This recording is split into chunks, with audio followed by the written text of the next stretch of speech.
Fear, what begins as something so small, can quickly grow into the most overwhelming and strangling monstrosity that you could ever encounter. Only if you let it though.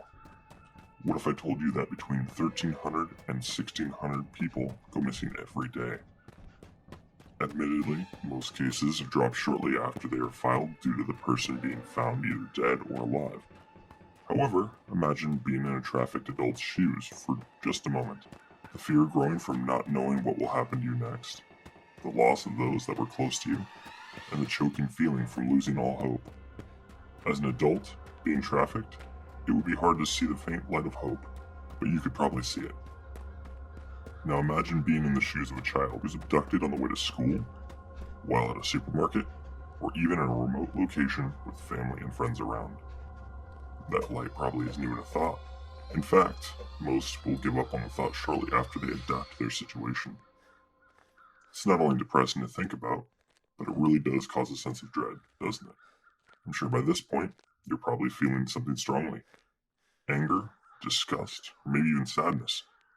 These emotions are completely normal to feel when discussing this topic, though. I'm sure you are very well aware of this. Some people feel a strong call to action, such as wanting to take part in the investigation personally, or even strongly urging investigators to find the people they are currently looking for. Before we get into the meat and potatoes of this topic, I would like to explore something quickly. Let's say you do happen to find a trafficking victim. What next? Did you catch the trafficker? Did you end the cycle? Whether you have an answer now or not, we will get to answering those questions later. We'll even bring up more questions and answer those throughout this series. Let's start at the beginning. Why are people being taken? This is a great time to endure a bit of a deep dive into the early stages of civilization and how human trafficking shaped it. Looking back, we can see that tribes and villages would go to war with one another for territory or would trade to help establish alliances, and in some cases, combine villages to form larger villages or even small cities. Wondering how this connects to human trafficking? Well, during these periods, women and children were treated much like house stock is today. They had trading capabilities. During times of war, when conquerors made it to an opposing village, they would often take the women and children right after slaughtering men and elder. Women primarily for breeding purposes, but children were often considered long-term investments since they could not only be used as a labor force, but the females could later be used for breeding. It's a terribly uncomfortable thought, but early history is often pretty cringy, if not completely offensive, right? For conquerors such as Genghis Khan or even the Ottoman Empire, cities and kingdoms that followed their armies often found themselves taken as slaves or even put into the ranks of their military. Genghis Khan was so prolific in his genetic transference that roughly 8% of the total male population globally is related to him today. Keep in mind that this is only the tip of the iceberg. We still need to cover a few other categories that have replaced some earlier practices. There's a category that people often forget that occurs even today: ritualistic sacrifices. Most people scoff at this, and some even go as far as stating it's an ancient practice that was conducted by basically unintelligible miscreants, albeit probably in a more direct and crude manner. They aren't wrong about them being monsters, but they are far, far from stupid. In fact, it can easily be argued that the most disturbing part about all of this is that they are actually often pretty intelligent. I mean, they'd have to be if they weren't getting caught. As societies became more sophisticated, there were more needs for trafficking. Rather, they were more specific in their reasonings. Some people were purchased directly for carnal urges, while others were purchased for labor such as cleaning and kitchen staff, manual laborers, etc. During this era, it wasn't as common to find conquering armies wandering throughout the land pillaging their victims, but this does still occur even today. As much as I've tried to forget about that awful Coney 2012 viral campaign, they did bring awareness to his conquering in Uganda. Let's get back on track though. During this era, when trade was the main focus for much of the world, slave trade was quite rampant. As we progress past that, we find ourselves in the modern era, which we see most human trafficking cases involved in the illicit sex trade. However, this is where we jump into political human trafficking and dive even further down the ritualistic killings rabbit hole. And now we mix in a heaping pile of cannibalism to make everything that much worse. We'll be getting into further details in the next video. But just know that those two things play a key role in a ton of major events throughout our modern history. I believe we should begin with the easiest topic to cover: Illegal immigration. Most people think of illegal immigration and see people coming to the United States or some other country for a better life or to escape a terrible regime. What if I told you that illegal immigration also occurs for labor exploitation and for pushing votes into a specific direction? As controversial as it seems, it is something that several mainstream media sources have shown over the years, and many of those same sources even go as far as stating that it is untrue today. Does illegal immigration hurt the United States, though? It's complicated to answer since it does technically hurt it economically, but it also helps boost the economy in a way as well. But as a human trafficking issue, we need to look at who it benefits to allow illegal immigration. The most obvious answer is society's upper echelon, the rich. However, it affects middle and lower classes in a way since the industries that thrive by hiring undocumented workers often report higher net gains due to cheaper labor. We can now look at the simplified equation of how it hurts any capitalistic republic such as the United States. Cheaper labor from an undocumented worker equates to less of a chance, from a profit standpoint, to hire an illegal resident, since they would be a higher cost.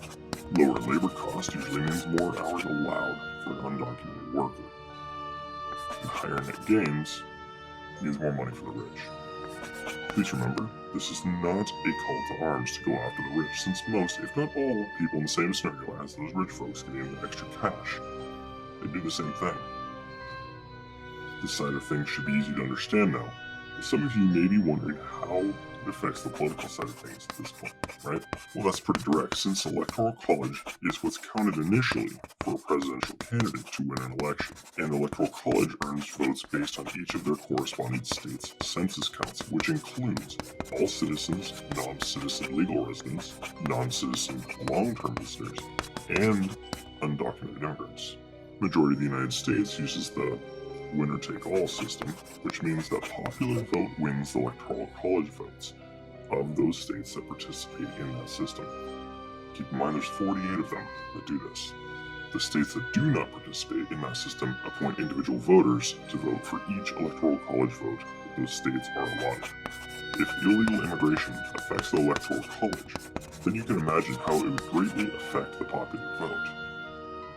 Now you can see how those two areas are affected and how it can greatly alter the way our societies work. But how does it affect the sex industry?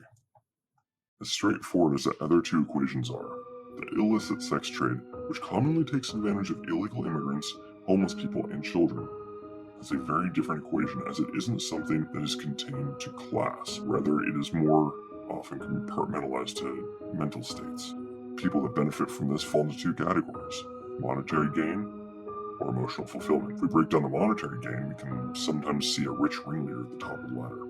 It is generally a short ladder consisting of the victim, the very bottom, and their pimp on the next rung up. On the emotional fulfillment side, we see that it's often people seeking sexual gratification that aren't receiving any or very little of from their current relationship, they're single people, or of course, those that are incredibly perverse, such as pedophiles.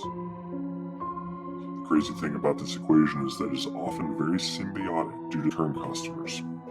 Luckily, there are quite a few ways out for the trafficking victims, so long as they are quick and discreet about reaching out to the proper services and authorities.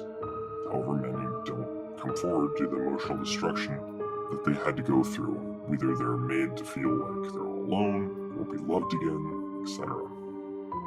So to make a very quick service announcement for those people, if you happen to know of someone who's going through this, or if you're witnessing something that you suspect is similar to this, please, I strongly urge you, report it to the authorities and anti-trafficking services as soon as possible. This announcement was entirely necessary since many of the victims of the next subject that we'll be covering are often taken from the sex trafficking trade, if they're not used in both categories. For this next one, I need to warn you, it's a bit of a graphic description to cover ritualistic sacrifices and cannibalism. I'll be toning it down so that this can reach as many people as possible. Additionally, I won't be covering too many details about the 5 W's of this topic, since the next video in this series that I'll be covering this topic almost exclusively will go over that, but it'll also go over how it's tied to another huge conspiracy as well. Alright, now that you've been warned and have covered the necessary bases, let's hop in. Ritualistic sacrifices and cannibalism are both very ancient practices that were mostly meant to please the gods, to ask for better weather, to give good fortune in war, etc. Neanderthals were the first hominids to practice religion, and archaeologists have found evidence of hominid sacrificial offerings, which is believed to have been linked to their climate changes, such as when food became scarce in the winter months, or there was war breaking out between the tribes. We don't have enough evidence currently to prove that they conducted ritualistic sacrifices for their gods, though. Those that we know conducted human sacrifices to the gods include the Inca, Aztec, Maya, the Celtic Druids, the ancient Egyptians, the Sumerians, and many more. Many of these early people believed that children were pure and would often almost exclusively use them as offerings. Entities such as Moloch, Baal, Quetzalcoatl all demanded human sacrificial offerings for consumption. Though it's not the type of consumption that we can conduct, such as eating a sandwich or a slice of pizza, rather it's more of a spiritual offering. In my opinion, these entities were probably feeding off the strong emotions of the people witnessing the horrific acts, since that could prove to be a way to guarantee that they would always be worshipped to some degree, either out of fear of reprisal or even social conditioning. Fortunately, as a society, we don't hear or witness human sacrifices much, but they do still occur, and the victims are often children who have been victims of human trafficking. Once again, we don't have an exact number of people that this affects annually, and we also know that what we can definitively prove to be ritualistic killings, the numbers are often, at most, in the double digits annually. However, there is heavy speculation and suspicion that actual numbers are at least in the triple digits, if not in the thousands. As for cannibalism, we know that it was and is conducted still as a way of survival in some areas of the world due to widespread famine. But a few other groups of people commit the act as a way to honor their deceased loved ones. Lastly, let's look at a very high-profile case of sex trafficking to show exactly how screwed up this type of scenario can look. Before we begin, I also want you to know that there are still mysteries concerning buildings, locations, and groups that are involved with these individuals, and we will explore one of these theories that has not only found its way in circles such as the QAnon, but even government agencies believing that some of these theories might in fact be true. I'm sure when I mentioned high profile, many of you instantly guessed I was speaking about Jeffrey Epstein and Ghislaine Maxwell. Jeffrey Epstein was a Tier 3 registered sex offender on the United States mainland and was a Tier 1 sex offender while in the US Virgin Islands. He was a very wealthy and incredibly intelligent pedophile who had many very ambitious ideas. He was a eugenicist, an avid follower of many different fields of science, including quantum physics and biology, a mathematician, and an economist. But there are two things nobody is really sure of: how he made his vast wealth, and how many victims he has.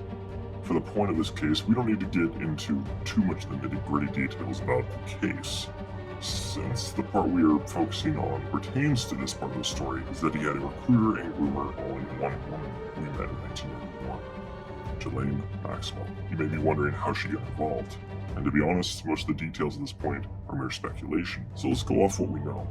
She met Epstein in New York in 1991, shortly after her father passed away. He showed her the New York socialite scenes, which I speculate is how he initially started grooming her. As for why he began grooming her, I believe it is for her connections overseas to form socialite scenes, such as the European royalty. We don't know when Epstein decided that he wanted to target children, but we know that soon after meeting Ghislaine, he had her out recruiting female children and then grooming them to perform sexual acts and forever destroying their childhoods, their very souls, and crippling them in incredibly traumatic ways. Epstein performed these acts at 3 different places that we know of, but it can be assumed that he conducted that behavior everywhere out of the public's view. After years of committing these foul acts, he was eventually charged with sex trafficking and was sent to the Metropolitan Correctional Facility, where he quote-unquote killed himself. Ironically enough, while the guards that were put in place to watch him left their posts around the same time. You can't make this stuff up, folks. Even after Epstein's death, his victims had been coming forward and going after his estate in civil court, and what's more, Maxwell is now in custody after being on the run from the U.S. law enforcement agencies. Now, sex trafficking organizations and groups are now being rounded up almost daily. This is not a coincidence. Both Epstein and Maxwell were highly connected with many, if not all, of the other global elite pedophiles and their sex trafficking rings. Yeah, I don't think it was a coincidence that Epstein quote-unquote killed himself, and I guess is that these powerful, well-connected pedophiles are trying to figure out a way for Maxwell to, quote-unquote, commit the act as well. I'll give you guys a quick little preview of what's to come in the form of a question. Do you think these powerful pedophiles only use their victims for sex?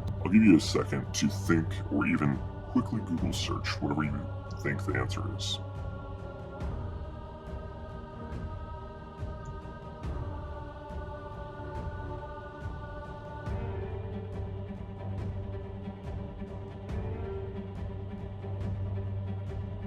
Alright, time's up, people. The answer is no. They conduct brutal, horrific, ritualistic murders using these kids. They have been rumored to eat them sometimes, even while they are still alive. And what's worse, they sometimes make the other children that are present commit the acts as well.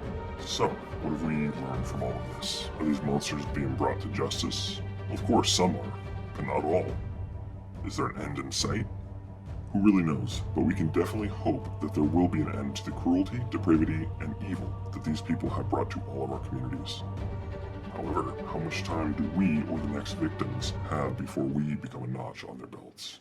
Until next time, stay vigilant and stay safe.